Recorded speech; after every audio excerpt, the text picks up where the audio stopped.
A critical Saudi Arabia oil facility in flames, and the heat may be felt at the gas pumps. Drones attacked 2 plants at the heart of the kingdom's oil industry.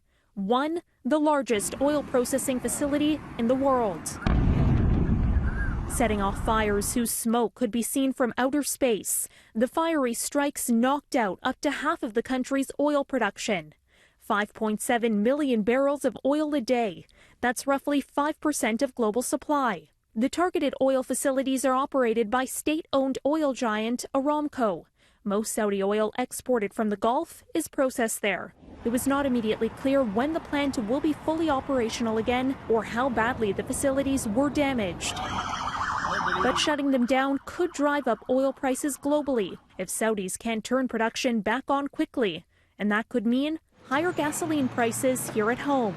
For now, it's too soon to know what the short-term implications will be on the price of your next trip to the gas station.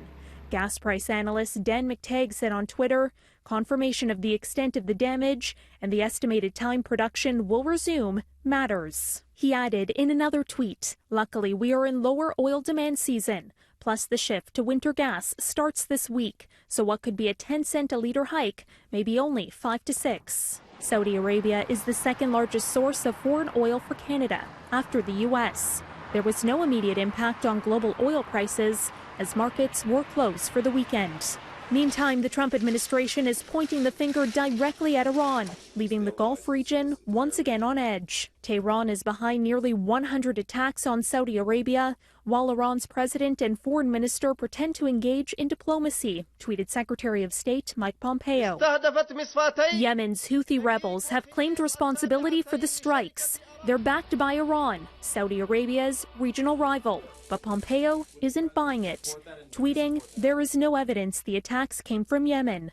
Iran denies the claim. The attacks raise the risk of a regional crisis as tensions between the U.S. and Iran remain high. Some analysts worry that any real escalation could send prices significantly higher, and a spike would be more long-term.